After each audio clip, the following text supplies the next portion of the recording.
En marge du Forum économique international de Saint-Pétersbourg,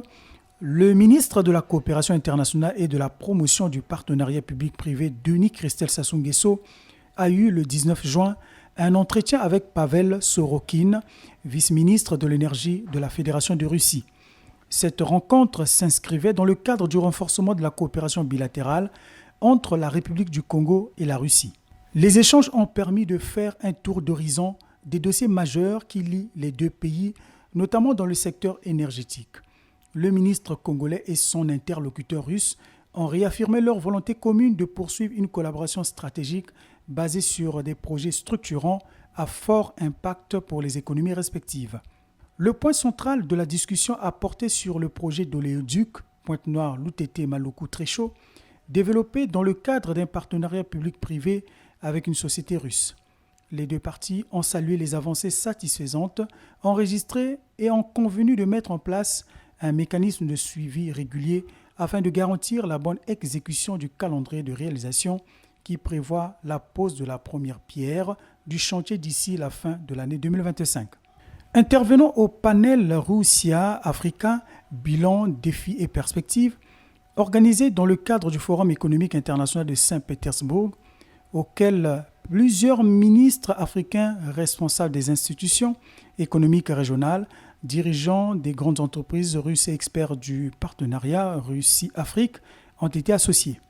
Lequel forum a permis de dresser un état des lieux de la coopération russo-africaine et de réfléchir aux leviers à activer pour la rendre plus dynamique, plus lisible et plus bénéfique aux deux parties.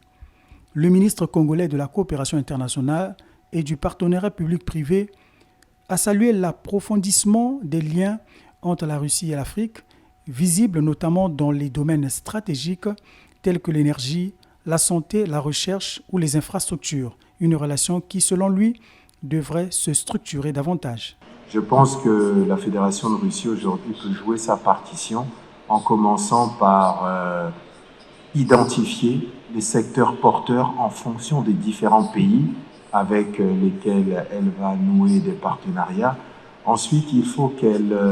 définisse avec ces pays quels sont les réels secteurs qui vont produire de la richesse, qui vont créer de la richesse, qui vont apporter de la valeur ajoutée aux populations de ces pays. Ce qui est très important parce que nous sommes à une ère où la diplomatie économique est un vecteur de changement, est un vecteur de développement parce que c'est la diplomatie économique qui pourra permettre à l'avenir des pays de se positionner et s'inscrire dans le concert des nations modernes. Et nous pensons que ce type de mécanisme qui existe dans de nombreux pays peuvent permettre à certains États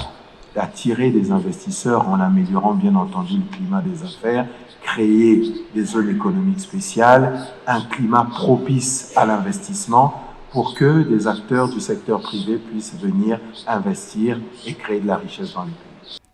S'appuyant sur le projet d'oléoduc Pointe-Noire Maloko Tréchaud, actuellement en cours de développement au Congo dans le cadre d'un partenariat public-privé,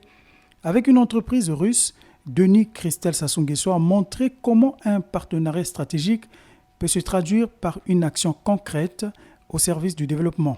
Il a en outre relevé que l'Afrique ne revendique pas la charité, mais des partenariats justes fondés sur le respect mutuel, la souveraineté et la confiance. Une position claire et assumée à l'image de la vision portée par le Congo dans un monde multipolaire en pleine recomposition.